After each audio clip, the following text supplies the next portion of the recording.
Avec nous, pour en parler, nous avons Régis Tadé, qui est, je le rappelle, manager PwC francophone africain.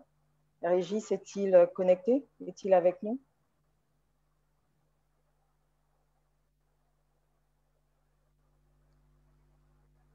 Je vais passer donc la parole à Dominique Dran qui était présent avec nous hier et qui est responsable innovation à la Banque Poste Paris France. Bonjour Dominique et bienvenue.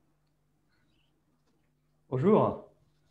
Donc, je vais dire quelques mots sur le financement innovant et le financement d'innovation. Parce qu'en fait, il y a des deux.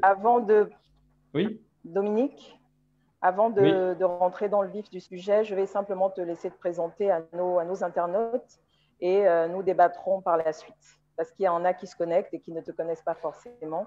Donc, il est simplement important de te présenter à eux. Merci. Donc, Dominique Dran, je travaille ici au siège de la Banque Postale à Paris, où je suis un des responsables de sourcing de l'innovation et en particulier des startups qui nous permettent, nous, banques, de venir enrichir nos produits, nos services. Parce qu'aujourd'hui, comme vous le savez, il est très important que les banques modernisent leurs services et profitent des innovations qu'apportent en particulier les startups. Il y a ce qu'on appelle une collaboration entre les grandes maisons, les grandes banques et les petites startups, qui est très fertile. Voilà, donc moi-même, je travaille dans la banque depuis 1988, donc ça fait 32 ans que je suis dans le secteur bancaire. J'ai une expérience surtout dans la banque de particuliers et j'ai fait pas mal de fonctions, à la fois du pilotage de back-office, de la gestion financière. Et puis, depuis une dizaine d'années, je fais plutôt du marketing et du commercial. J'ai eu la chance d'aller en Afrique de 2013 à 2015, où j'étais déjà de la banque postale du Gabon, qu'on appelait à l'époque Postbank. Voilà, donc c'est une expérience pour moi très enrichissante.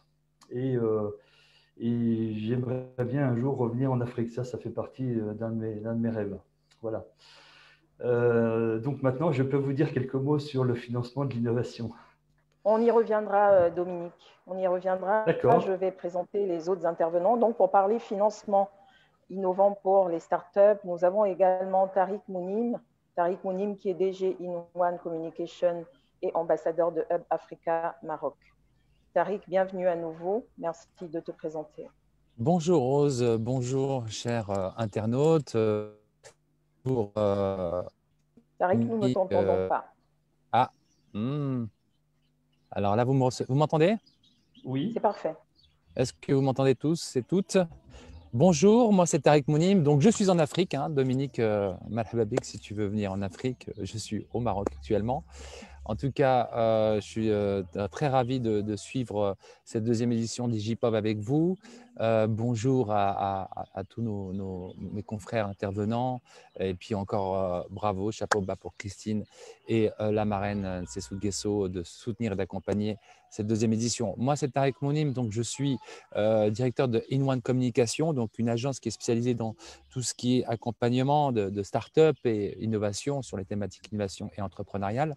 Je suis plus connu sous le nom sous la casquette de Hub Africa comme ambassadeur, où j'ai été directeur de développement stratégique, directeur de la communication.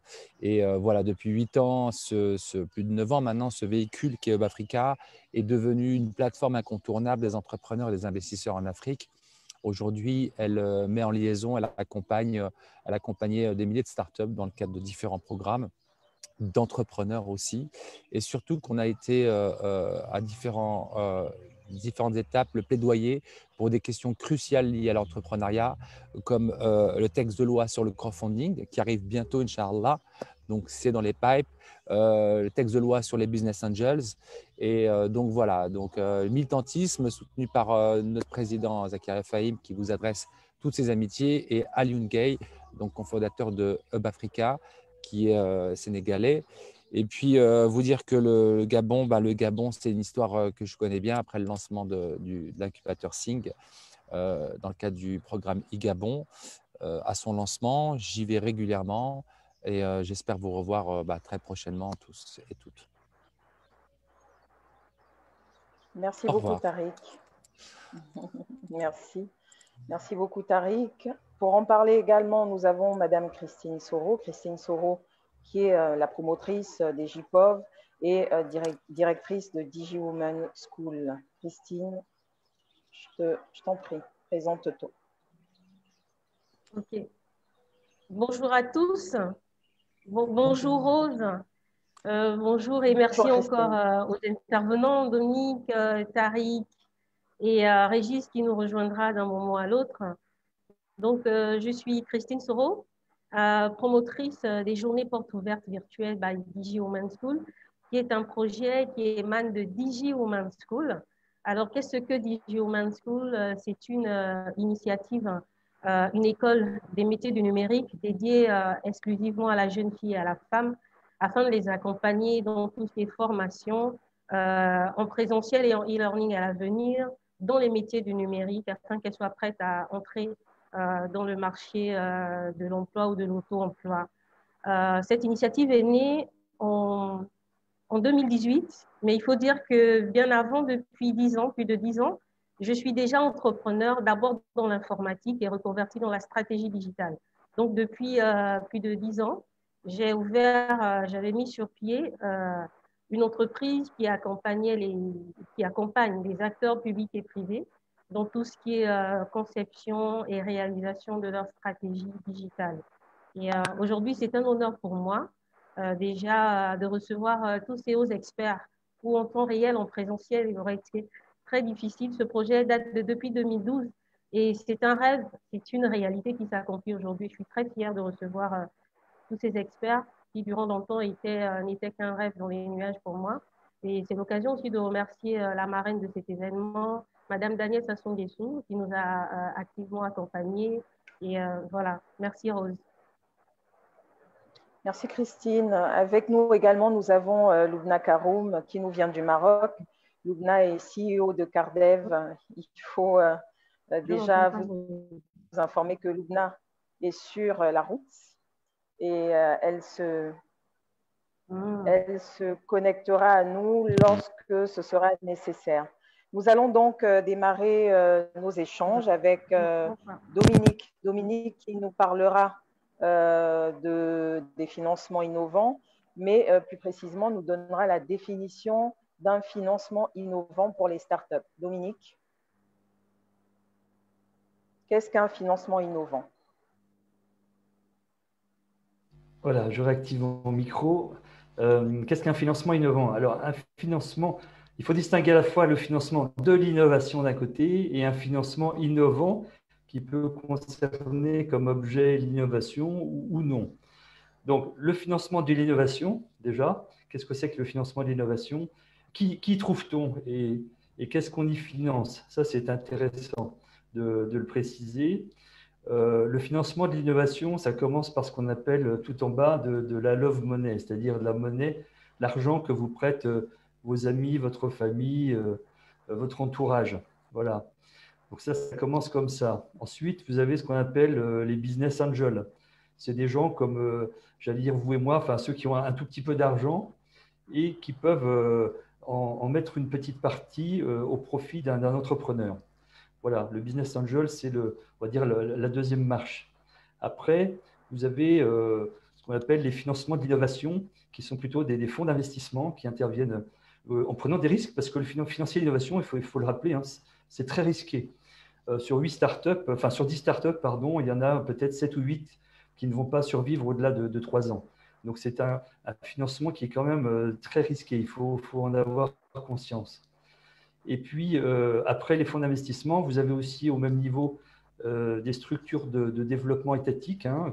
En France, nous, on a l'AFD, Proparco, mais vous avez l'équivalent en Allemagne, en Hollande, en Angleterre. Et puis, en Afrique, il y a la Banque africaine de développement, naturellement, qui est aussi éligible pour financer de l'innovation. Et puis, tout au bout du bout, vous avez les banques. Donc, vous avez bien compris que les banques ne sont pas les toutes premières à financer l'innovation. Elles viennent plutôt en dernier. C'est-à-dire que quand la boîte est viable, qu'elle a démontré sa viabilité, c'est à ce moment-là que les banques vont venir. Mais elles ne viendront jamais au début d'un projet. C'est impossible parce qu'il y a trop de risques. Les banques ne peuvent pas se permettre un risque aussi élevé. Ça, c'est vraiment le boulot des fonds de capital risque, comme on dit même, capital développement, capital risque. Voilà. Donc, en résumé, vous voyez un peu cette gradation. Hein. Le tout début, c'est ce qu'on appelle dans le jargon le seed, hein, c'est-à-dire l'amorçage. Seed, ça veut dire graine en anglais. Et ensuite, après, on a les effets d'échelle, ce qu'on appelle la scalabilité, et avec qui font intervenir soit les business angels, soit directement des fonds d'investissement. Ça dépend de la maturité du projet, avec des séries A, B, C, c'est-à-dire c'est des tranches d'investissement. Je ne veux pas rentrer dans le détail. Voilà. Et pour terminer sur ce premier volet, c'est-à-dire le financement de l'innovation, qu'est-ce qu'on finance? C'est ça qui est intéressant. Face à chacun de ces stades-là, qu'est-ce qu'on finance? Donc, le premier stade de financement, qui est, j'avais dit, la love money, le business angel, on est au niveau du seed. Et là, on finance plutôt ce qu'on appelle chez nous, en jargon anglo-saxon encore, des proof of concept, c'est-à-dire des preuves de concept, ce qu'on appelait avant des pilotes ou des expérimentations. Et très vite derrière, ou quasiment au même niveau, ce qu'on appelle aussi des minimum viable products, des produits minimum viables. Et qu'est-ce qu'il s'agit de faire? Il s'agit de démontrer que ce qu'on veut entreprendre tient la route. C'est ça l'objectif. Donc, à ce stade-là, on finance quelque chose de très rustique, on finance une sorte de prototype, hein, qui sera même un peu pourri, on va dire, sur les bords, qui marchera de manière très, très rudimentaire, qui sera incomplet, et c'est normal, il faut que ça soit incomplet, parce que là, on cherche à démontrer que le concept général tient la route. C'est ça l'objectif. Une fois qu'on a passé ce stade-là, on passe à ce que j'ai appelé après éventuellement les séries A, les séries B et C, qui viendront après pour étoffer, étendre le modèle, l'établir, le développer sur d'autres marchés géographiques voisins, sur d'autres pays d'Afrique, etc. Voilà. Donc ça, c'était la première partie de mon exposé. Comment on finance l'innovation et qui finance l'innovation? Pourquoi faire? La deuxième partie, c'est qu'il existe également des… Alors, c'est vrai que j'aurais pu les citer dans ma première partie. Il existe maintenant des modes de financement innovants. En tout premier lieu, il y a ce qu'on appelle le crowdfunding, c'est-à-dire le financement par la foule. Donc là, ce sont des plateformes qui font appel un peu au public, soit des gens que vous connaissez vous-même, soit des parfaits inconnus, comme ceux qui nous regardent en ce moment sur Facebook, et à qui on pourrait essayer vers eux, on pourrait essayer de leur proposer d'investir dans un projet de start-up. Ça s'appellerait une plateforme de crowdfunding. Chacun mettrait un petit quelque chose, un petit 10 000 CFA ou même 5 000 CFA. Et l'ensemble de cette collecte de sommes permettrait l'amorçage. Voilà. Donc ça, c'est ce que j'appelle un financement innovant. Alors, dans le crowdfunding, il y a plusieurs familles, parce que vous pouvez financer de plusieurs manières. Soit vous pouvez financer en prêtant, un peu comme un prêteur, comme une banque quelque part, une mini-banque qui prêterait. Soit vous pouvez aussi donner, il y a le crowddonating. Soit vous pouvez investir au capital de la start-up, ça s'appelle le crowd equity. Et puis là, assez récemment, j'ai découvert le crowd royalties. C'est un peu une sorte de crowd lending, de prêt, mais vous rémunérez la plateforme, enfin les gens qui sont derrière la plateforme, les micro-investisseurs, en leur donnant des royalties, c'est-à-dire un pourcentage du chiffre d'affaires que va dégager la start-up sur les trimestres à venir. Voilà un mode de financement, on va dire, qui est le plus innovant aujourd'hui. Et puis, dans le même ordre d'idées, il y a ce qu'on appelle un peu aussi les cagnottes, mais qui reviennent un peu au crowdfunding. Donc, je reste sur le crowdfunding comme moyen de financement innovant des startups.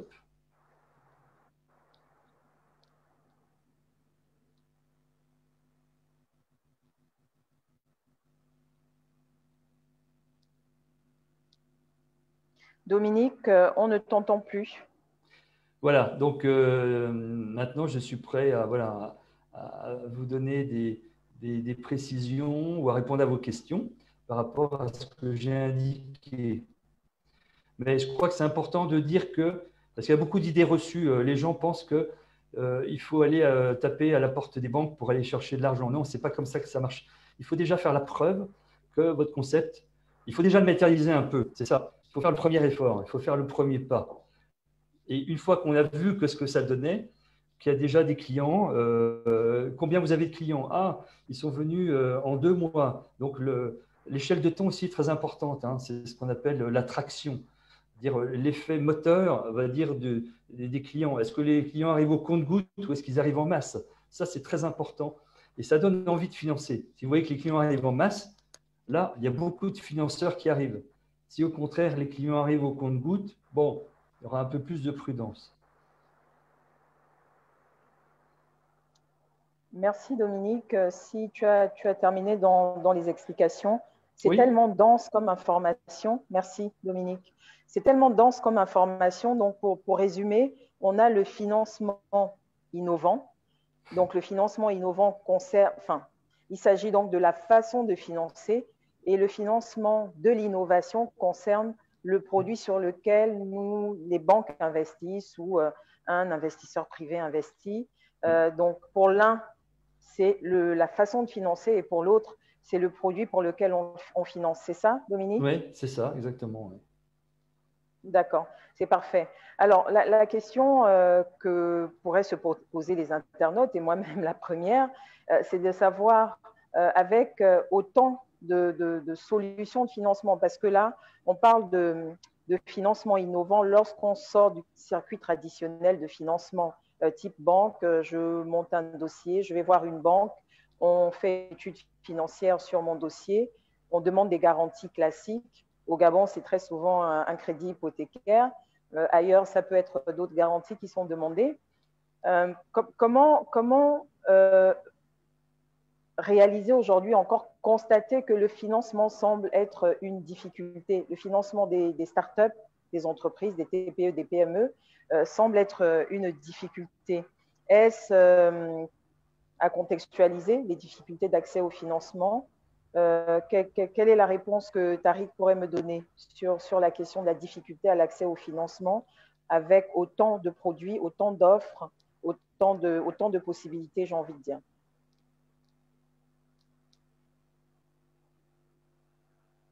Là, il n'y a pas de micro. Tariq? Ah, voilà, c'est bon pour vous? C'est parfait, on t'entend. Donc, merci Rose pour la question. Merci Dominique pour ton intervention.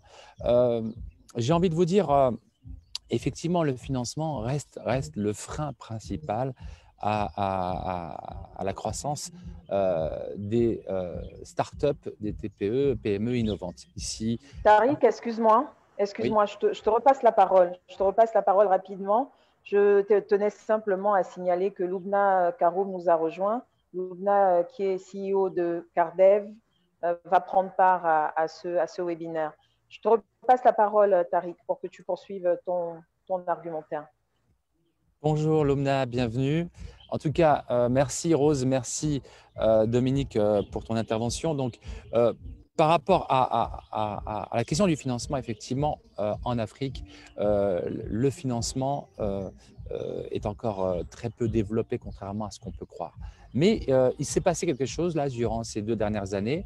On le voit. Là, récemment, cette semaine encore, une start-up nigériane a levé plus de 200 millions de dollars. Si Google, Facebook et même récemment Twitter aujourd'hui ouvrent des bureaux en Afrique, ce n'est pas par hasard. Ils manifestent leur souhait d'investir sur des startups. Et je pense que dans les 5 prochaines années, la plupart des investisseurs mondiaux vont commencer à investir en masse. On n'y est pas encore aujourd'hui, on n'est pas encore au stade de création de licornes, on en parlera tout à l'heure. Les licornes qui sont ces startups comme Facebook qui ont une croissance exponentielle comme Uber, il commence à en avoir qui sont peut-être des locomotives pour attirer ces investisseurs, mais la réalité fait que déjà en Afrique, dans notre contexte culturel et local, start-up innovante, ça reste encore, pour moi, une start-up innovante, ce n'est pas simplement une start-up qui va développer une application ultra sophistiquée. Je pense qu'on est encore au stade où on doit déjà essayer de financer des startups qui sont généralement, et je le vois beaucoup en ce moment, les startups qui arrivent à lever des fonds sont des startups à fort impact social, qui sont aussi dans l'agriculture, qui développent des solutions justement pour aider la santé, autour de la santé aussi des citoyens, des citoyennes. Donc, si on revient à la base, c'est clair que la principale source de financement pour ces startups, pour un porteur de projet qui arrive avec une idée innovante, une idée originale, c'est d'abord le soutien de sa famille. C'est le soutien de sa famille. Moi, je dis toujours aux startups, si vous arrivez à convaincre vos parents, vous allez pouvoir convaincre des investisseurs. Donc, la première étape, ce sont les business angels qui sont là. Il en existe aujourd'hui. Il y a un réseau de business angels et il y a un réseau aussi de business angels de la diaspora africaine qui investit de plus en plus, parce que ce sont les premiers depuis déjà de plusieurs années, qui sont nos confrères de la diaspora, qui envoient de l'argent régulièrement. Et aujourd'hui, cette diaspora n'envoie plus de l'argent de manière pour des petites choses, commence à s'intéresser à des projets qui vont permettre de faire vivre la famille ou vivre la communauté. Et ça, c'est quelque chose qui est en train d'arriver, qui est quand même très prometteur pour nous.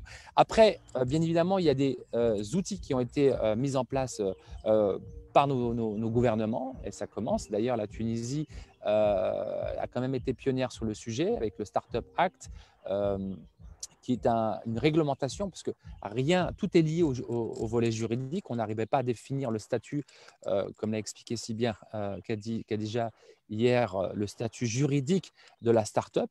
Et aujourd'hui, ça se met en place et nos États ont mis en place des fonds. Si je prends l'exemple du Maroc, on a aujourd'hui un fonds qui s'appelle le fonds Innovinvest, qui est un fonds qui permet de soutenir. Mais alors, je reviens sur ce que j'ai dit par rapport à hier, quand on s'est posé la question sur les incubateurs passage obligé. L'État passe par ces structures d'accompagnement pour transmettre, pour donner, octroyer ce prêt, ce fonds d'amorçage aux startups. Pourquoi? Parce que effectivement, j'ai envie de dire, la startup, tant qu'elle n'aura pas un dossier bien structuré, un business model, un business plan bien établi, avec son marché, son market bien développé, l'État ne va pas donner comme ça de l'argent en l'air. Donc, elle fait confiance à ces structures d'accompagnement, à ces incubateurs. Et c'est par là que la start-up, justement, peut arriver à faire. Donc, je reviens sur ce que j'ai dit. La start-up, si elle commence pour rechercher son financement, le mieux, bien évidemment, c'est de passer déjà, d'essayer de mettre en place son business model, essayer de mettre en place son développement avec son marché, avec l'aide, le soutien de la Love Money, de Friends and Family, ça peut être les amis aussi, et peut-être des Business Angels. Et une fois qu'elle aura déjà mis en pratique, elle aura déjà sera rendu compte de tous les besoins qu'elle a en termes de besoins de compétences, etc., elle pourra aller voir ces structures d'accompagnement. Mais ce que je veux juste compléter et finir, c'est que de toute évidence, les investisseurs, les VCs arrivent plus tard. Ce qu'on a pu constater ici en Afrique, c'est que souvent, quand on avait posé la question par rapport au couloir de la mort, certaines startups abandonnées, je comprends que certaines startups sont découragées parce que quand un investisseur arrive, souvent, ce qui se passe, c'est qu'il s'octroie un peu la propriété du projet de la startup. Donc, il se sent un peu dépouillé parce que j'arrive avec l'argent et je commence à prendre le contrôle. Et c'est un véritable problème qui s'est posé et j'ai pu le constater à plusieurs reprises où des startups n'avaient plus les moyens parce que une fois que l'investisseur arrivait avec son argent, décidait de prendre les décisions sur tout et limite de changer le concept même de l'idée. Et je me suis battu à plusieurs reprises dans le cadre de programmes à dire à la startup, n'abandonne pas ton idée de départ. Et ce qui se passe, c'est que souvent, si la startup n'est pas bien entourée, si le porteur des projets n'est pas bien entouré, qu'est-ce qu'il fait? Il abandonne, il baisse les bras et il laisse tomber. Il scratch lui-même, c'est un suicide en fait. Lui-même, il se dit, voilà, ça ne marchera pas, j'ai plus le contrôle et il abandonne. Donc, le conseil que je peux donner, c'est toujours dès le départ, gardez votre idée quoi qu'il arrive, parce que quand vous allez pour trouver de l'argent aujourd'hui, ce n'est pas tâche facile, ne serait-ce que demander qu'on nous prête de l'argent. Ce n'est pas quelque chose de simple, mais gardez l'idée toujours de garder son projet, son idée de départ, qu'on essuie des refus, 1, 2, 3, peu importe. Je peux vous assurer, de toute façon, il n'y a qu'à regarder des exemples concrets. Steve Jobs, avant de lancer Apple, a essuyé plus d'une vingtaine de refus. Personne n'y croyait. Et c'est la plupart des cas, des success stories, sont des gens qui n'ont qui ont galéré financièrement. Et pour finir, je pense que ce qui est le plus important, ce qu'on a constaté, moi, sur les startups qui ont les moyens, au final, elles m'ont dit, bah, en fait, ce qui m'a vraiment aidé, ce qui est le plus important, je ne cherche pas l'argent, c'est l'accompagnement. Et j'en reviens encore une fois sur le fait que d'être accompagné déjà, c'est une valeur sûre par rapport à la possibilité de trouver des fonds. L'accompagnement, c'est le plus important. Parce que je vous donne, admettons, vous êtes là, vous avez une super idée, je vous donne, je ne sais pas, 10 000 euros, voilà, 10 000 euros, débrouille-toi. Vous allez certainement, et 9 fois sur 10, complètement les bouffer parce que si le projet n'est pas structuré, n'est pas pensé avec une vraie stratégie globale sur 2-3 ans, souvent les projets tombent à l'eau. Voilà. Merci Tariq. Il y a Madame Pepesio Gouligende qui dit très justement que l'argent, c'est une question de confiance à bâtir. Et je reviens sur ce que tu as dit, Tariq. Tu disais que très souvent, les investisseurs souhaitent injecter leurs fonds sur des projets à caractère social. Est-ce à dire que sur la question des financements innovants, lorsque nous n'avons pas un projet qui permet de changer le quotidien des populations, est-ce à dire que nous pouvons être écartés des financements? Je vais me retourner vers Christine Soro, qui a très certainement bénéficié de financement parce qu'on voit un peu la dynamique de ses activités et on voit à quel niveau elle répond à des appels à projets à l'international. Je viens vers toi, Christine, pour que tu affirmes ou infirmes ce que nous pensons. As-tu déjà bénéficié de financements innovants? Si oui, comment et comment as-tu pu accéder à ces financements innovants? Christine. Alors, merci Rose.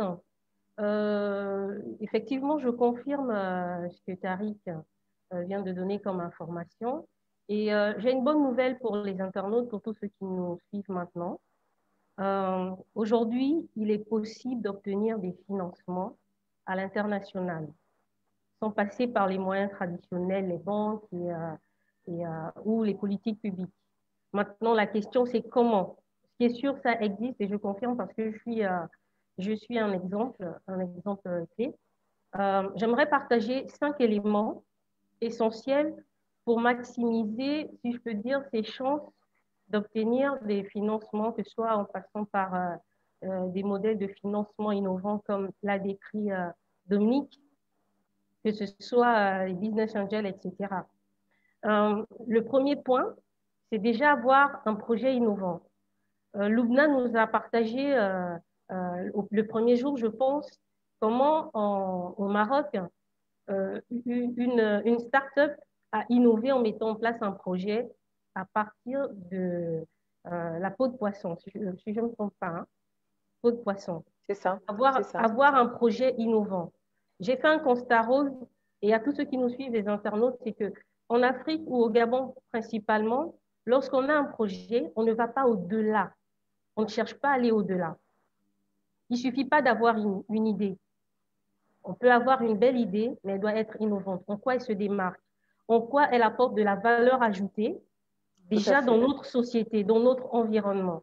C'est très important parce que ces financements qui sont disponibles, ces investisseurs, comme je les appelle, ils ont besoin de tous ces paramètres-là. En quoi, aujourd'hui, s'ils injectent des finances dans notre business, dans notre start-up, elle peut se démarquer. En quoi leur marque, qui va désormais être associée, comme c'est le cas pour moi, à chaque fois, vous voyez que je mets Hub Africa, Digital Africa, en quoi leur marque peut avoir de la valeur en se jumelant à nous. Donc, avoir un projet innovant. Deuxièmement, se faire accompagner. Hier, le thème, c'était, start-up, incubateur, passage obligé pour les start-up.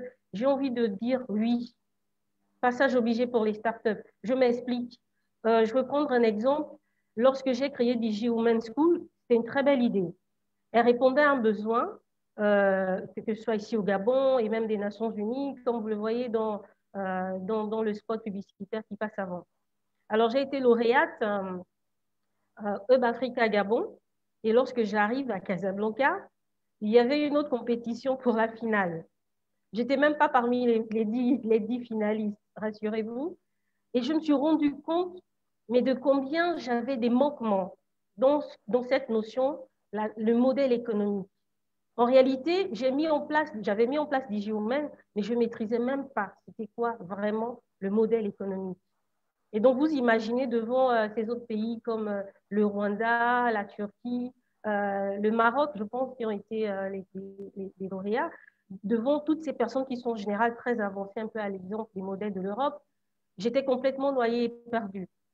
Mais comment j'ai gagné à la suite un concours, un appel à projet mis en place par la Fondation de l'Académie de médecine France. Sur 40 pays, j'ai été lauréate. Nous avons eu le premier prix de la FAMX 2019, Fondation de l'Académie de médecine France, grâce à mon accompagnement au Hub Africa au travers du bootcamp.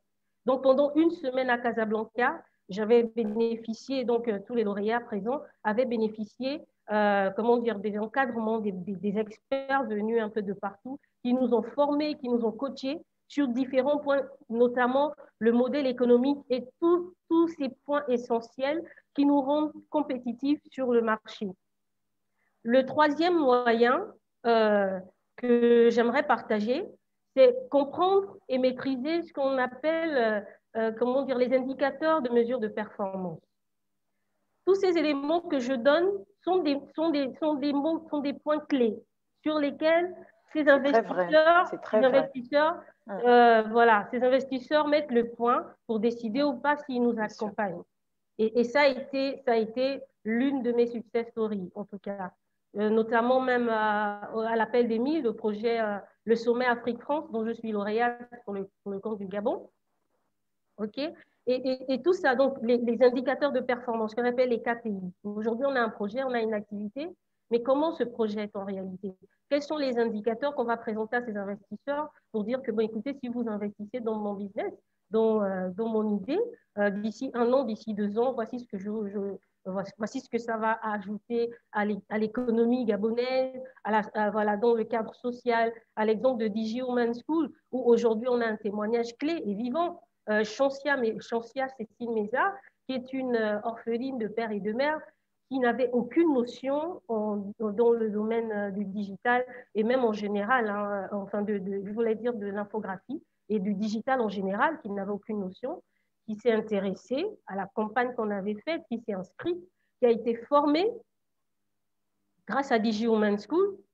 Et aujourd'hui, elle est devenue une proposition de valeur, de richesse, même, je veux dire, pour tous les acteurs publics et privés. Et la bonne nouvelle que j'ai annoncée aujourd'hui, nous avons été contactés par l'Agence gabonaise de promotion touristique du Gabon, enfin, je sais pas, Agatour, Agence gabonaise du tourisme. Voilà. Nous avons été contactés pour proposer l'une de nos DigiHuman qui se démarquait afin de l'embaucher.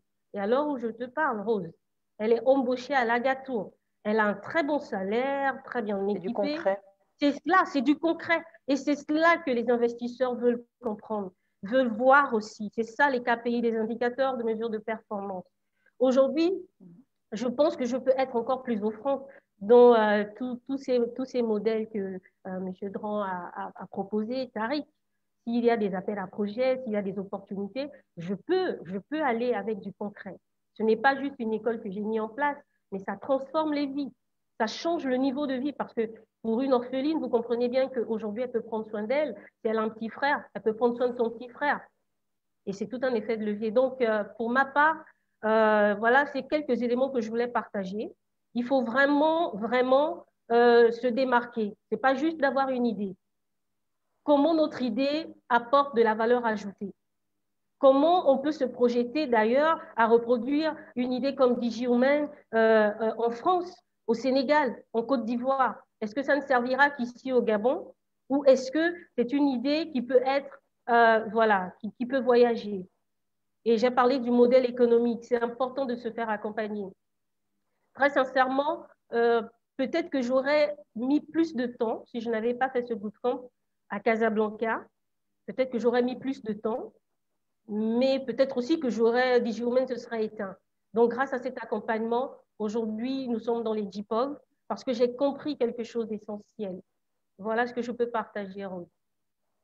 Merci, c'est très concret et c'est très, très enrichissant. Ce que j'observe, c'est que tu fais souvent appel à des financements à l'international, ce qui ne veut pas dire qu'au Gabon, nous n'avons pas justement des financements dits innovants. Mais pour partager une anecdote, hier, je me suis retrouvée taguée sur un post sur Facebook concernant un hackathon qui se passe localement. Et les jeunes internautes, les potentiels candidats se sont posé la question de savoir pourquoi il y a autant d'exigences pour participer à ce hackathon.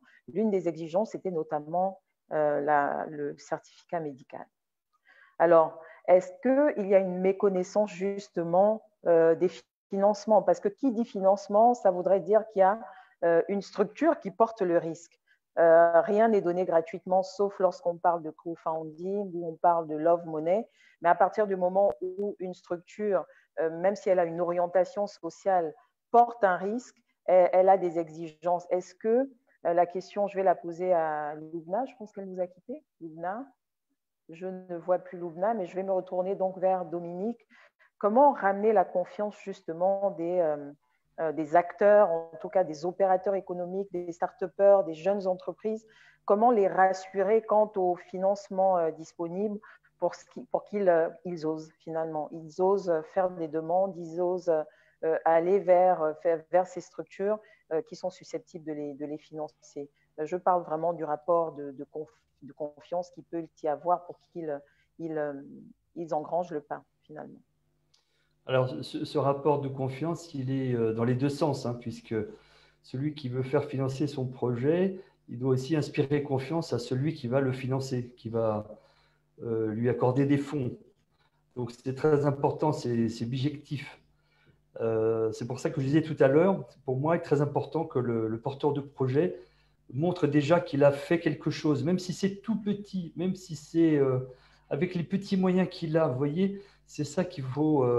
Il doit commencer par là. Hein, le proverbe chinois que j'aime bien, c'est pour déplacer les montagnes, déplace les petites pierres. Commence par déplacer les petites pierres. Le porteur de projet, il doit commencer par là. C'est à lui de faire le premier pas. Il doit montrer qu'il n'a pas que des transparents, 80 slides. Il y a 15 ans ou 10 ans, on pouvait encore lever 500 000 $ ou 500 000 € avec 60 slides. Mais aujourd'hui, c'est fini, ça n'existe plus, ça. C'était une belle époque. Maintenant, il faut faire quelque chose de crado, hein, d'artisanal, mais qui montre que ça marche quand même, vous voyez. Et là, la confiance, ça y est, c'est l'étincelle de confiance. La confiance commence à se créer vis-à-vis de qui il va proposer, il va présenter cela, bien sûr. Il va présenter cela, comme on l'a dit tout à l'heure, à ses parents, qui doivent, comme l'a dit Tariq, convaincre en premier, son entourage. Et puis après, les business angels. Heureusement, il y en a quand même en Afrique. Hein. Il y a African Business Angel Network, par exemple, qui existe. Il y en a sûrement d'autres. Je ne les connais pas tous. Voilà. Mais c'est vraiment la confiance, ça se construit des deux côtés. Et ça, c'est important de le dire. Mais et là aussi, les structures de financement, elles ont aussi un rôle une responsabilité à jouer en étant aussi accessibles, à l'écoute, source de conseils, et puis bienveillante, comme on l'a dit hier aussi. La bienveillance, c'est fondamental.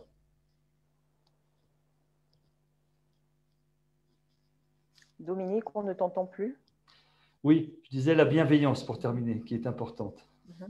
Parce que je parle trop vite, alors vous n'entendez pas tout.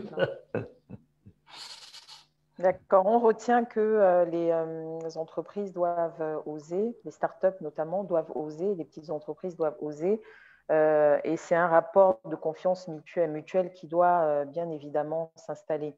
Je retiens sur les trois interventions qu'en réalité aujourd'hui nous ne sommes plus dans du financement qui in fine ne pense que cash flow, ne pense que rentabilité, dividende. Aujourd'hui, je pense qu'on est en train même de modifier l'esprit de l'entrepreneuriat. On est en train d'aller de plus en plus vers de l'entrepreneuriat social, impacter la vie des populations au quotidien.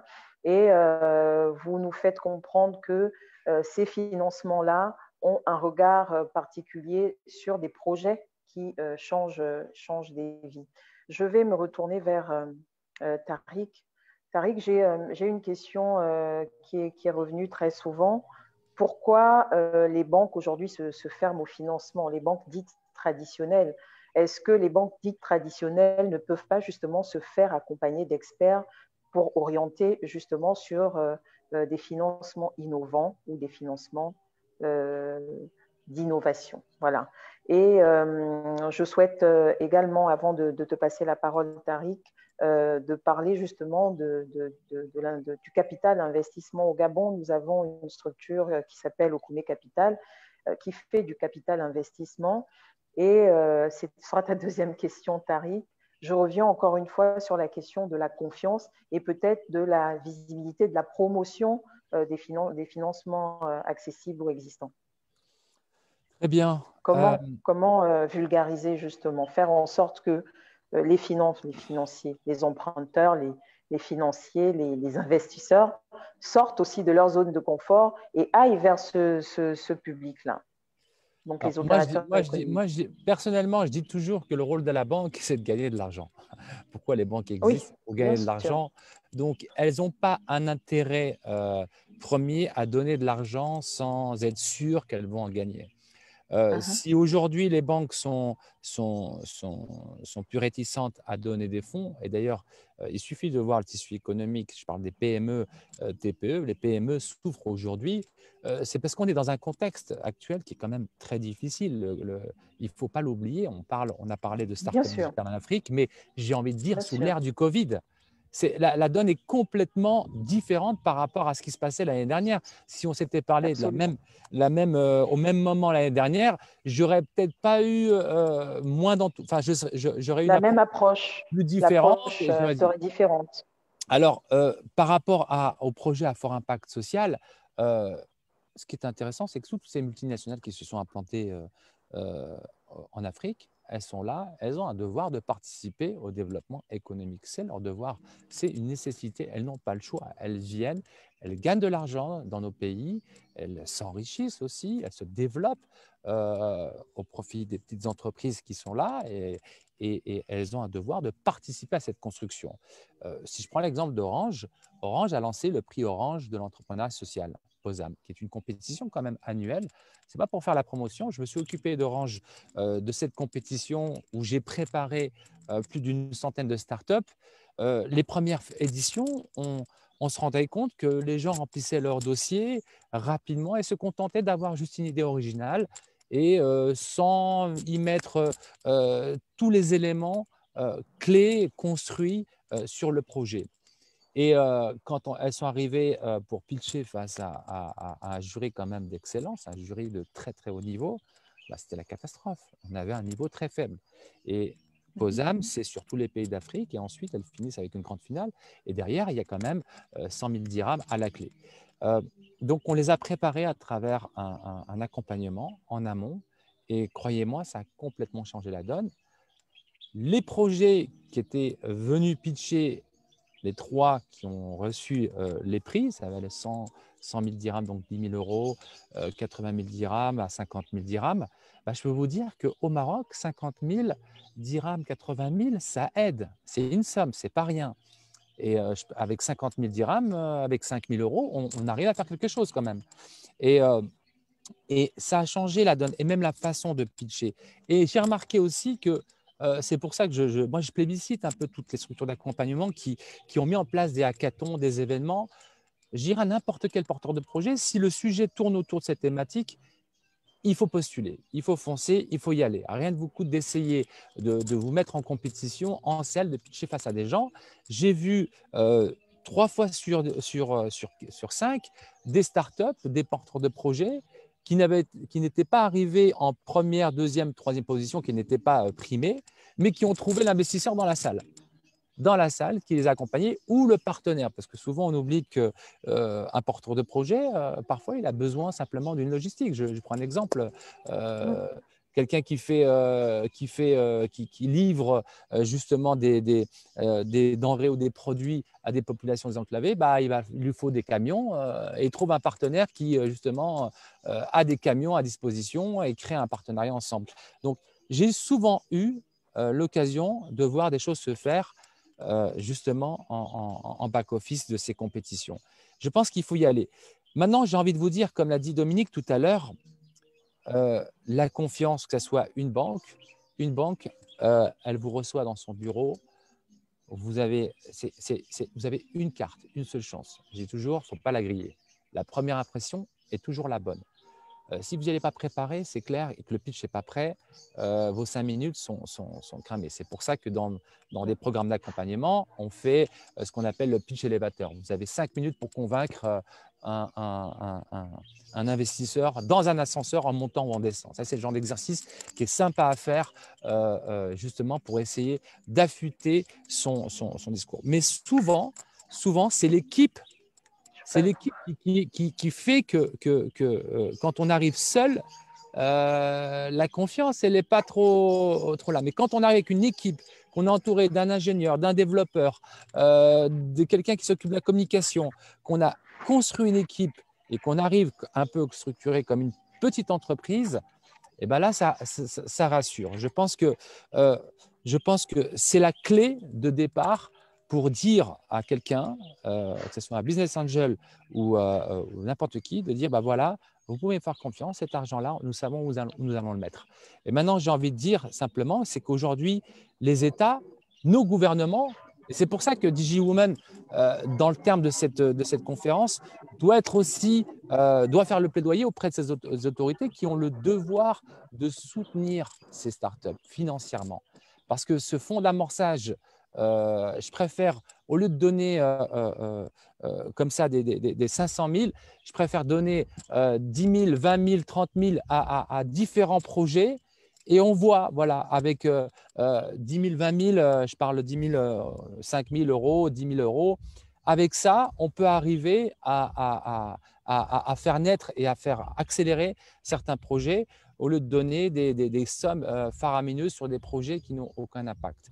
Et l'impact social, souvent, c'est pour moi, je pense qu'on est quand même dans une réalité avec le changement climatique, avec ce qui se passe dans le monde. Si nos projets aujourd'hui doivent s'intégrer dans cette dynamique-là, de changement climatique, environnemental, de changer de la logistique aussi dans les villes, qui sont des villes de plus en plus denses, des problèmes de circulation. Donc, développer des solutions qui aident à la citoyenneté. Moi, j'ai croisé des investisseurs à Vivatech ou à Web Summit à Lisbonne.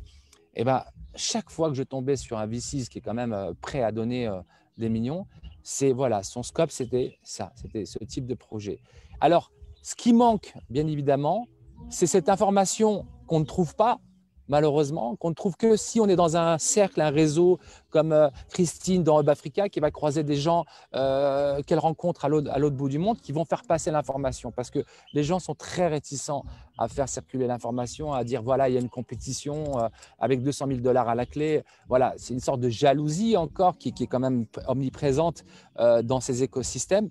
Donc, c'est un devoir de diffuser toutes les compétitions qui existent, de partager cette information auprès des startups, de leur dire voilà, dans tel sujet ou tel sujet, il y a une compétition, participe, tu vas t'entraîner. Moi, j'ai vu des startups qui au bout d'un moment, je lui disais mais dis-moi, tu as pitché dans toutes les compétitions, t'en es où? Il y a aussi l'inverse. Il y en a qui sont habités, qui voyagent et qui font leur pitch, mais derrière, qui ne développent pas leur projet. Donc, attention à vous qui aimez trop faire ces compétitions. Pensez à construire votre projet et de travailler sur vraiment le business model, ce que vous allez rapporter, comment l'entreprise va se développer. Il faudra investir sur des recrutements, investir sur des locaux, investir sur ça. Quand les gens ont le sentiment d'avoir quelqu'un qui est en train de penser comme un entrepreneur qui grandit, on lui fait confiance. Merci Tariq. Merci Tariq, il y a tellement à dire. Restez connectés sur la page de DigiWomen School, vous aurez des liens qui pourront vous orienter vers des financements. En ce moment, à Libreville, pour faire un clin d'œil à la SING, se passe un hackathon intitulé 54 heures chrono où 15 jeunes vont pitcher et vont présenter des solutions numériques innovantes en 54 heures, comme l'intitule le concours. Je vais donc passer à une seconde phase de notre journée. Je vais appeler Madame Urgel Rénino, responsable marketing et communication du cabinet CF1. Madame Réningo, pardon, oui. Je vous prie de prendre place à côté de moi. Approchez-vous. Vous êtes bien installé? Oui. C'est parfait. Bonjour, vous allez bien? Je vais bien, merci. D'accord. Alors, Urgel, cabinet CF1. Tout de suite, ça nous fait penser à de la monnaie. Qu'est-ce que c'est que le cabinet CF1? Qu'est-ce que fait votre structure? Effectivement, nous sommes un cabinet juridique, comptable et fiscal, et nous sommes situés à Libreville.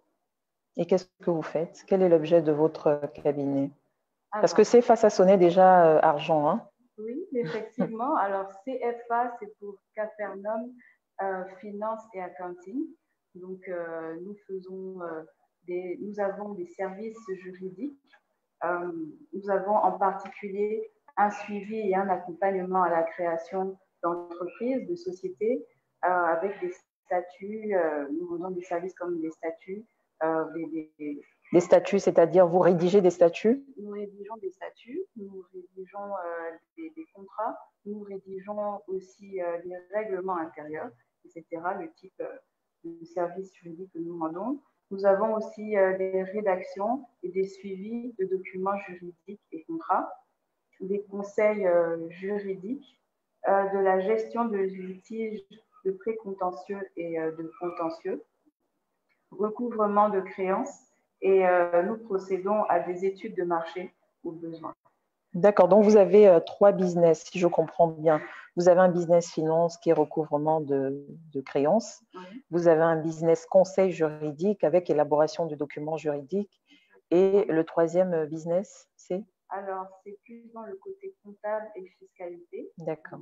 Nous avons un suivi fiscal, donc la patente. Nous avons une élaboration des bilans ou déclaration de revenus. Et nous pouvons aussi, au besoin, faire des tenues d'un cahier de produits fabriqués, des produits fabriqués par mois. C'est-à-dire un cahier de produits fabriqués par vous? Non, au cours du mois. D'accord, d'accord, très bien. Au cours du mois. Et enfin, nous avons aussi des inventaires et des calculs de bénéfices. Donc, des inventaires de quels produits? Parce que c'est important pour un profane, un inventaire. Il imagine qu'on pourrait compter le stock, on penserait à la gestion de stock. Quel type d'inventaire financier? Oui, plutôt des inventaires financiers. Oui. Très bien. D'accord. Donc, ce que je vous ai transmis comme type de service, ce sont des services, on va dire, un peu basiques et communs du cabinet, car c'est la vision que nous avions lorsque nous avons commencé le cabinet en 2019. Nous sommes restés sur des services assez basiques. En 2020, nous avons souhaité, au-delà des services que nous rendons à des entreprises ou à des PME, rendre aussi des services directement aux chefs d'entreprise. Donc, désormais, nous ajoutons aussi un accompagnement un peu plus privilégié, si on peut dire, envers envers les chefs d'entreprise parmi nos clients. Et nous jouons un rôle, en fait, de développeur d'activité. D'accord, d'accord. Vous avez d'autres solutions? Oui, nous avons d'autres produits. Nous avons d'autres produits qui sont en plus pour l'instant des projets, mais qui doivent prendre vie, si on peut dire, avant 2021, car en fait, la pandémie a été pour nous en fait une opportunité de nous rapprocher encore plus des jeunes entrepreneurs, des PME, des startups, pour tenter de les booster en fait. Et ça a donné vie en fait à deux grands projets. Alors, le projet Africa Business Station. De quoi s'agit-il? Africa Business Station. De quoi s'agit-il? Il s'agit en fait d'un accompagnement tel que nous le faisons avec les chefs d'entreprise, mais cette fois-ci auprès des jeunes Gabonais en particulier, mais des jeunes Africains en général, de manière générale, si on peut dire, un accompagnement, un suivi, des conseils et puis un accompagnement pour la croissance en fait. D'accord, très bien. Très bien. Ben, pour les internautes qui nous suivent, hein, vos futurs clients, parce qu'on espère que dans les 5000 personnes qui nous suivent chaque jour, vous allez transformer 2 ou 3% de ce public-là en clients. Où vous trouvez? Alors, nous sommes situés au Gabon, à Libreville. Donc, en langage local, on dirait plutôt au Grand Libreville, puisque nous sommes situés à Kanda, à l'entrée de la première cité. Donc, qui est une commune, à Kanda, qui est une commune, et la première cité, c'est le quartier. D'accord. Et comment vous contactez? Alors, nous sommes surtout actifs par téléphone et par WhatsApp au numéro, alors à l'international, 00 241 66. Ça s'affiche à l'écran. Donc 00 241 66 02 55 74. Et pour le deuxième numéro? Alors le 00 241 66 02 46 24. Un site internet, une adresse mail? Alors nous avons une adresse mail que je vais plutôt épeler pour que ce soit plus facile.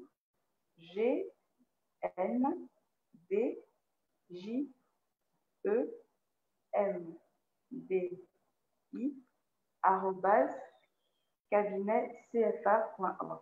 Donc en lisant, ça donne? Ça donne ggenbi@cabinetcfa.org. Merci beaucoup, Urgel Renguino de cabinet CFA situé à la commune d'Akanda, Libreville, première cité. Merci beaucoup et à très vite. Nous vous rappelons que les JPOV sont aussi une plateforme publicitaire pour les entreprises qui souhaitent avoir de la visibilité. Vous pouvez contacter via la page des JPOV Madame Christine Soro, qui se fera le plaisir de vous orienter sur les possibilités d'avoir de la visibilité lors de la tenue des JPOV. Je rappelle également qu'il y a une formation qui se tiendra du 2 au 4 novembre prochain à IML, formation femmes et infographistes. Je rappelle également que DigiWomen School a lancé un projet de soutien à 100 femmes vulnérables. Ces 100 femmes vulnérables qui seront formées à l'infographie, au web design avec une certification d'ici décembre 2020.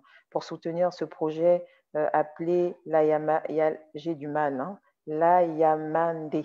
Voilà, l'Ayamande, je vais y arriver. Pour soutenir donc ce projet, contactez DigiWomen School et contactez donc Madame Christine Soro via les réseaux sociaux, la page Facebook, pour participer à ce projet de cœur parce que les femmes en ont besoin, elles ont besoin d'être soutenues, accompagnées. Ensuite, nous tenons à remercier bien évidemment les partenaires, en tête desquels l'association Songa, avec Madame Danielle Sassou Nguesso, qui a bien évidemment accepté de soutenir cette initiative, elle-même portant le combat de la femme au quotidien.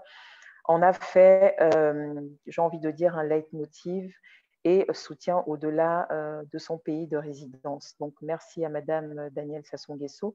Nous remercions également Air France, la Fondation Songa, je l'ai dit, DC Virtual, Global Mind Consulting, Sage Consulting, l'ONG Femmes Belles à l'intérieur et à l'extérieur, Gabon Review de Monsieur Njimbi, un coucou à lui, Hub Africa, voilà, représenté ici par Tariq Mounim. Merci infiniment. Nous allons passer à la deuxième phase de nos échanges. Nous allons prendre quelques questions d'internautes. La technique, si vous en avez, je veux bien les prendre parce que je n'ai pas pu les noter, mais nous allons poursuivre les échanges. Alors, on me dit que quelqu'un, donc un internaute a une question. La technique, peut-elle me repasser la question, s'il vous plaît? C'est quoi un modèle économique? Je vais me retourner vers Dominique. C'est... Pardon. Excusez-moi. OK. Qu'est-ce qu'un modèle économique? Une question d'un internaute pour toi, Dominique. Eh bien, en anglais, on dit business model et en français, on dit modèle économique, effectivement. C'est comment on gagne de l'argent. Alors, c'est ça le business model, le modèle économique, c'est comment vous gagnez de l'argent. Si vous vendez un service, si vous vendez un bien, est-ce que vous facturez le bien et comment vous facturez le service? Ça peut être, par exemple, pour un service, un abonnement mensuel, ou ça peut être quelque chose à l'acte. Voilà, ça c'est le business model, c'est le modèle d'affaires, tout simplement, le modèle économique. Voilà. Donc, ce n'est pas plus compliqué que ça. Mais ça, c'est très important, c'est fondamental. C'est-à-dire la manière dont vous allez facturer et prendre l'argent, c'est ça qui va vous faire réussir ou qui peut aussi vous faire échouer. Il y a des entreprises, hein, là je me souviens, j'ai vu récemment enfin, le cas de Vinted en France, qui est, je pense, existant un peu partout en Europe. C'est un site qui vend des vêtements d'occasion. Hein. Parce que, mesdames, vous avez beaucoup de vêtements dans vos placards et puis voilà, il faut les vider, faire un peu d'argent pour en acheter d'autres. Donc le business model ne marchait pas parce qu'ils avaient mis les commissions à la charge du vendeur. Donc il n'y avait pas assez d'offres. Donc il n'y avait pas assez d'offres, ça entraînait une demande insuffisante parce que le site était peu fourni. Et puis il y a 4 ou 5 ans, il y a un expert marketing qui a inversé la chose et qui a mis les commissions du côté des acheteurs. Parce qu'il y a plus d'appétit à acheter qu'à vendre. Quelque part, les dames qui veulent acheter, elles ont une très forte envie d'acheter. Donc, elles sont prêtes à payer 5 euros, enfin, on va dire 2000 francs CFA ou 5000 francs CFA de commission. Et ça, depuis, ça a complètement boosté le modèle économique de Vinted, qui est devenu le 6e site référencé en France. Et ça fait exploser son succès. Voilà. Tout ça pour dire, voilà, soyez très attentifs à la manière de facturer vos prestations. Ça peut vraiment vous donner le succès ou vous entraîner dans la tombe.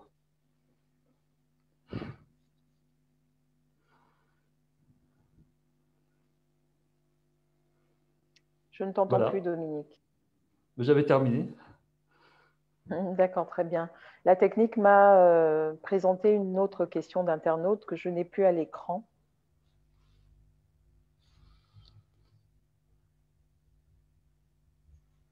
Alors, c'est très plébiscité, hein. Les internautes demandent d'avoir des adresses, des contacts pour des financements innovants ou des financements d'innovation. C'est ça? Donc, s'il y a des adresses à partager, Dominique, Tariq, Christine, moi, je connais nous les prenons et nous les diffusons en direct. Moi, je pense que voilà, je pense qu'aujourd'hui, vous avez la chance, chers internautes, d'avoir DigiWoman qui est vraiment une plateforme qui est à votre écoute et en plus avec un bureau, vous pouvez aller les rencontrer, vous asseoir certainement. Je pense que Christine, avec ton agenda de ministre, tu peux débloquer des petites réunions avec nos internautes. Mais en tout cas, je pense que partager, ce n'est pas le problème. Partager, ce n'est pas le problème. Les informations, généralement, on les trouve. Maintenant, il faut juste être en veille par rapport à soit des compétitions où il y a des sommes à la clé, et aussi penser que regardez ce qui se passe à côté. N'ayez pas peur parfois. Parfois, je dis toujours, il faut savoir investir sur soi-même. Vous avez, par exemple, un projet. C'est vrai qu'il y a 2 poids 2 mesures. Vous pouvez aller vous dire, je vais me concentrer à 100%, mais qu'est-ce qui vous empêche de ne pas faire si vous ne travaillez pas, de faire un boulot d'appoint déjà pour pas être en difficulté et de continuer à réfléchir à votre projet et à le développer. Donc, je dis, voilà, continuer à être salarié jusqu'au moment où le projet est bien développé et ne pas peut-être prendre des risques démesurés pour se dire, je me lève le matin, je fais que ça. La vie d'un entrepreneur, croyez-moi, ce n'est pas quelque chose de simple et facile. Donc, il faut aussi savoir prendre un risque sur soi-même. Si vous avez, par exemple, un endroit où vous devez aller qui n'est pas à côté, faites une petite économie et investissez parce qu'il y a des congrès, il y a des forums, il y a des rencontres. Ce sont là où on peut trouver ces gens-là. Un investisseur, ce n'est pas forcément un business angel. Ça peut être une personne qui aime ce que vous faites, qui est dans votre environnement, qui, par exemple, va pouvoir vous fournir peut-être les produits dont vous avez besoin et qui va peut-être vous soutenir en vous disant, bah, voilà, pour cette première année, on va être partenaire. Je vais être présent d'une manière visuelle dans le cadre de marketing. Et c'est comme ça que je pense qu'on peut déjà faire avancer son projet.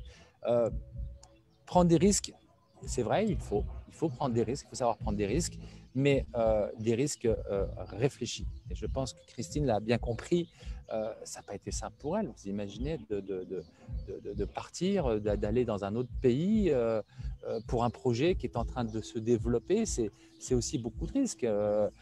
OK, on a pris en charge l'avion, il y a certaines structures, mais aujourd'hui, de moins en moins de structures prennent en charge les billets d'avion. Et puis, quand vous êtes sur place, bah, il faut quand même manger, il faut quand même avoir quelques dépenses. Donc, c'est une gestion à avoir, une gestion de risque à avoir quotidiennement.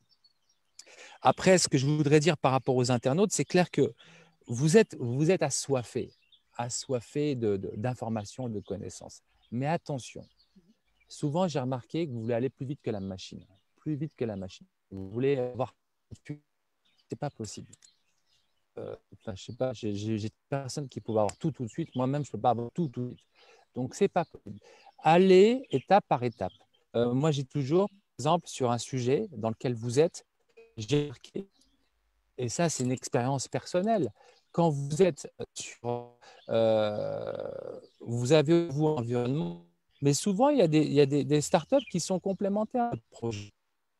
Les gens partent à l'autre bout du monde et c'est une fois qui sont à Web Summit, qui rencontrent un confrère gabonais, plus ou moins une solution complémentaire, dit ah mais et ce sont les autres qui vous font rencontrer. Donc soyez déjà dans un écosystème où vous pouvez, ou peut-être il y a un développeur qui a super avancé sur son solution, sur l'application. Vous avez conceptualisé le squelette de manière architecturale et marketing avec la communication bien implantée. Si vous faites ça, vous allez encore beaucoup plus performer, vous allez gagner du temps. Et je pense qu'il faut avoir ce poids de mesure, avoir les pieds sur terre, ne pas se dire que l'argent va tomber tout de suite, qu'on va choper des investissements de plusieurs millions, se dire que voilà, avec mon vu des startups qui ont réussi, qui se sont pris 2 mois d'été à aller faire, aller faire un boulot qui n'est pas un travail en soi, tous les boulots sont respectables, qui travaillent en restauration comme serveur, ont financé le développement avec le développeur, l'expression avec les documents, les cartes de visite, et qui étaient prêts pour une compétition arrivée, ils étaient en place. Et ils ont Finalement, la préparation est très importante. Et d'ailleurs, Christine l'a dit lorsque nous préparions les JPOV, la préparation est importante. Il ne suffit pas seulement de partager des liens de financement, mais il faut être prêt, il faut être préparé, il faut avoir des projets construits, il faut avoir des projets qui impactent, nous l'avons dit.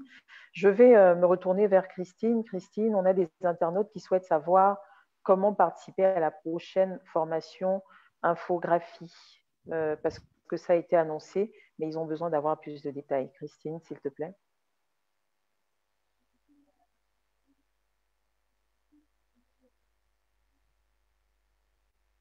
Christine, nous ne t'entendons pas.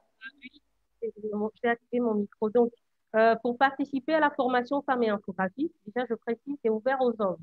Donc, les hommes, ne soyez pas effrayés. Ouvert aux hommes. Voilà, ouvert aux hommes. Donc, il suffit de nous contacter à notre secrétariat 070. Ça se fait au Gabon. Je t'entends mal, hein, ça coupe. D'accord, je vais enlever le micro. Allô, c'est bon? Oui. Allô, bon. Oui. C'est mieux, Christine. Pour participer, les internautes peuvent simplement contacter notre secrétariat au 074 pardon, 05 16 13. 074 05 16 13. Sinon, très facilement, d'aller sur nos pages réseaux sociaux Facebook en tapant DigiHuman, LinkedIn, Instagram, Twitter. Voilà, donc, les inscriptions se poursuivent et nous serons très heureux de les recevoir.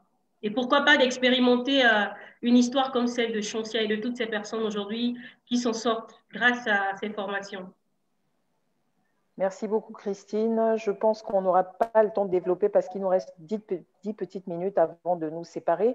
Mais j'ai Emery Mondos qui parle de la question juridique liée au financement. Elle dit ceci: le financement innovant trouve aussi un frein au niveau de la réglementation. On note que le cadre juridique qui, au niveau de l'Afrique subsaharienne, n'est pas développé. En gros, elle dit qu'il y a des freins au cadre réglementaire des financements innovants. Mais je pense que Emery Mondos, la discussion pourra se poursuivre en inbox, notamment avec Christine et avec Khadijatou, qui a participé hier. Je pense que ces questions, on pourra revenir dessus parce que le cadre réglementaire gabonais n'est pas forcément connu par les personnes ici présentes. Je vais donc demander à chacun de vous de clôturer avec son mot de fin, tout en ayant hâte de nous retrouver à la 3e édition des JPOF. Dominique, ton mot de fin, s'il te plaît. Moi, je dirais, ne soyez pas seul. Comme l'a dit Tariq tout à l'heure, un facteur clé de succès, c'est d'être plusieurs, c'est d'avoir une équipe. Donc ça, c'est fondamental. Donc, si vous avez une bonne idée, si vous avez un concept auquel vous croyez, trouvez autour de vous, dans votre entourage, parmi vos amis ou à l'occasion de bonnes rencontres dans des salons, des congrès, trouvez quelqu'un avec qui partager l'aventure. Ça, déjà, quand on est deux, c'est déjà un facteur clé de succès par rapport à être tout seul. Voilà. Et deuxième conseil aussi, ne pas avoir peur de l'échec, c'est normal. Tout le monde a échoué.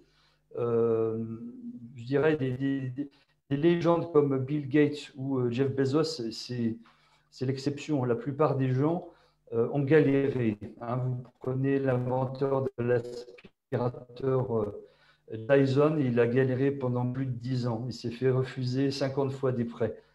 C'est normal. L'histoire de Nespresso aussi, c'est quelque chose qui nous éclaire. Ils ont mis, je crois, 19 ans à percer. Ils ont échoué 10 fois. Donc, l'échec est naturel. L'échec est presque nécessaire parce qu'on apprend des échecs. L'idée, c'est d'en apprendre. Ce n'est pas de se dire « Ah, j'ai raté et je m'arrête ». Non, on essaye différemment. Donc, on pivote. Donc, ça aussi, c'est un concept clé dans les startups. Il ne faut pas hésiter à pas changer complètement à 180 degrés ses idées, mais à les adapter légèrement. C'est ce qu'on appelle le pivotement. Ça, c'est fondamental aussi. Garder cette souplesse en disant « Ah, je l'ai attaqué comme ça, mais peut-être que si je corrigeais légèrement, ça passerait. » Et parfois, ça marche. Donc là aussi, il ne faut pas avoir peur. Enfin, voilà quelques concepts de base pour lancer son startup, si je puis dire. Merci. Merci beaucoup, Dominique, pour tes interventions tout aussi riches les unes que les autres. Tariq, ton mot de fin? Vous me recevez? Oui, bien sûr, parfaitement. Alors, vous me recevez, vous m'entendez? On t'entend, Tariq, on t'entend. Très bien. Donc, merci, Dominique. C'était effectivement, je rejoins totalement ce que tu viens de dire. Mon mot, ce serait de vous dire tout simplement, chers internautes, quand vous avez votre projet dans la tête, c'est comme une graine qui est en train de pousser petit à petit, qui grandit au sein de votre tête. Le premier réflexe qu'on a, c'est souvent de le garder pour nous un peu secret. C'est un truc qu'on n'a pas envie de partager, on a peur. On est dans cette crainte de trop communiquer là-dessus. Non, faites le contraire, parlez-en. Parlez-en tous les jours. Présentez-le à toutes les personnes que vous rencontrez autour de vous. N'hésitez pas à diffuser, à présenter votre projet, même s'il n'est pas encore abouti, à en parler.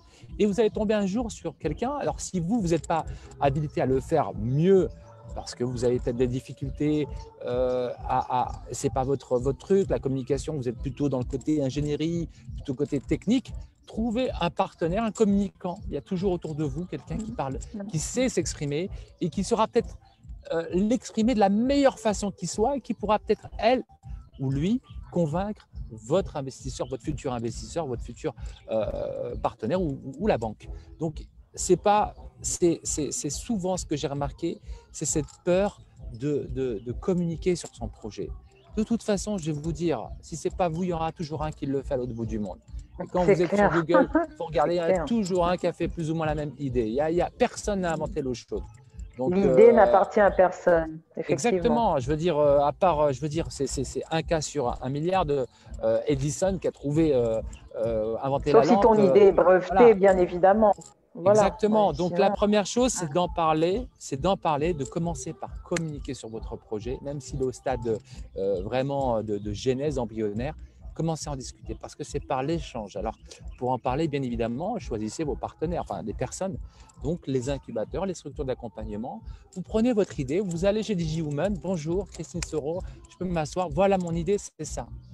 Et souvent, le dernier conseil que je peux donner, c'est que quand vous avez peut-être avancé et développé votre projet à une certaine maturité, vous présentez votre projet, mais on ne sait pas ce que vous voulez. Soyez demandeur. Qu'est-ce que j'ai besoin?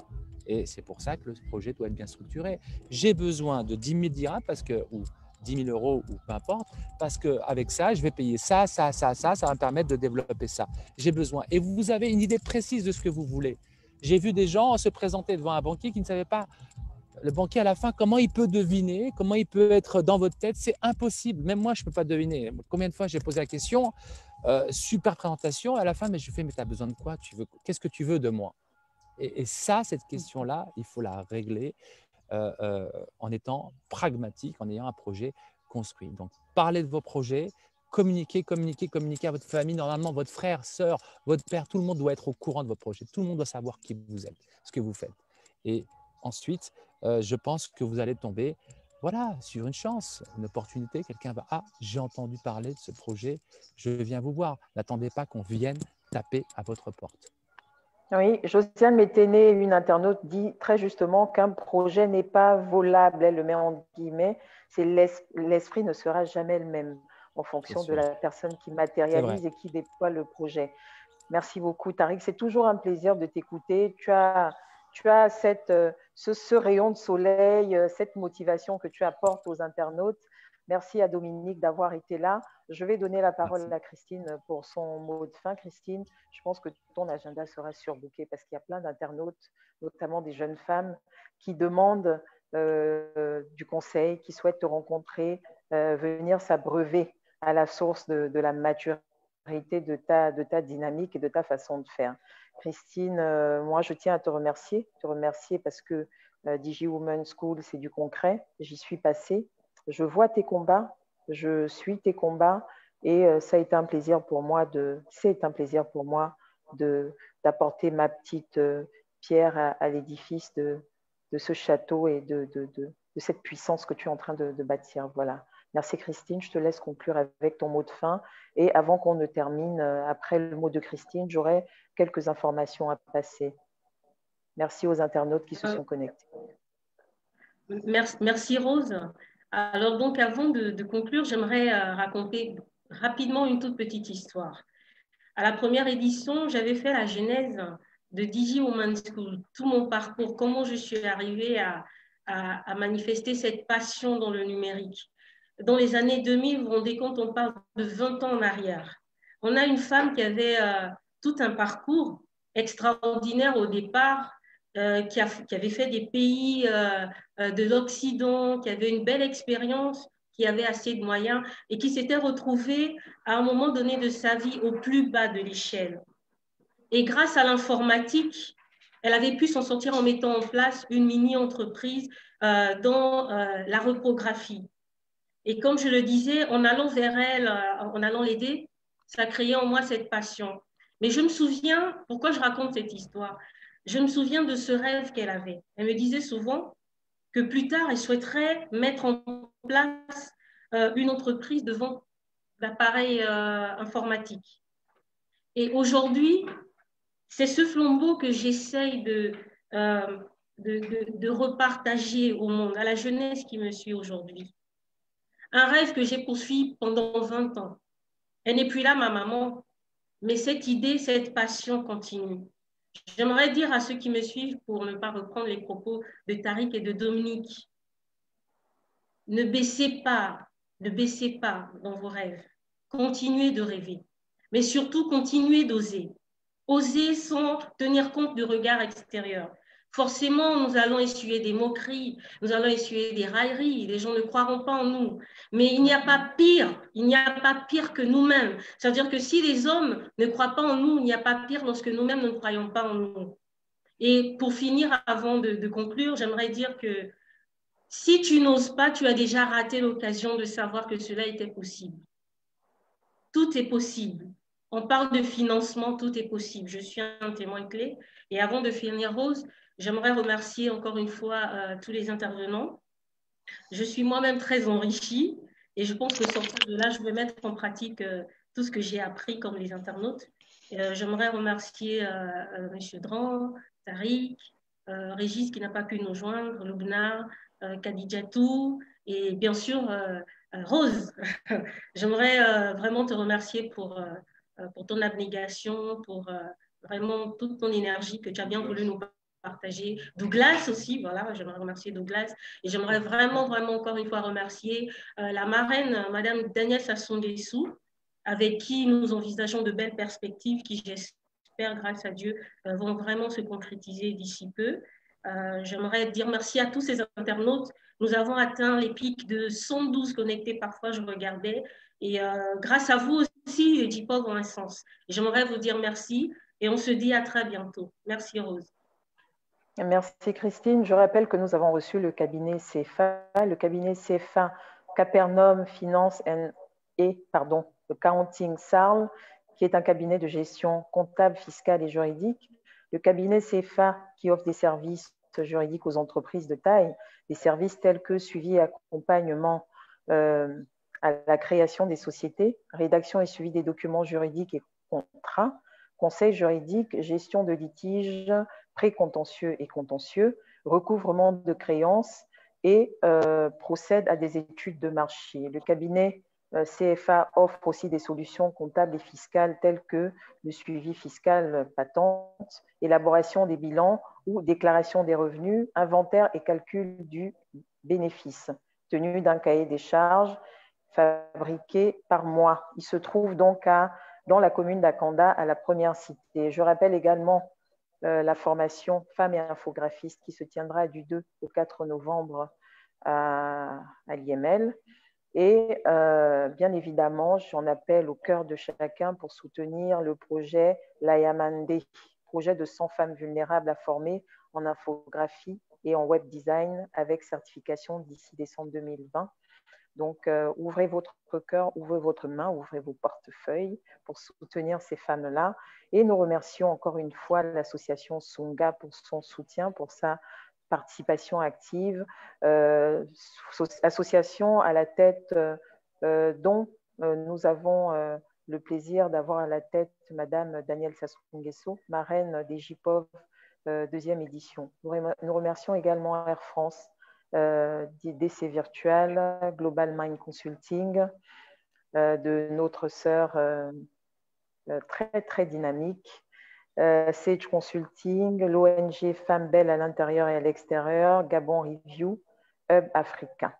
Voilà, les JPOV, c'est terminé pour cette deuxième édition. Nous nous retrouvons pour la prochaine édition avec encore des surprises, encore des enrichissements, encore du partage et encore des moments fabuleux. Merci et à très vite.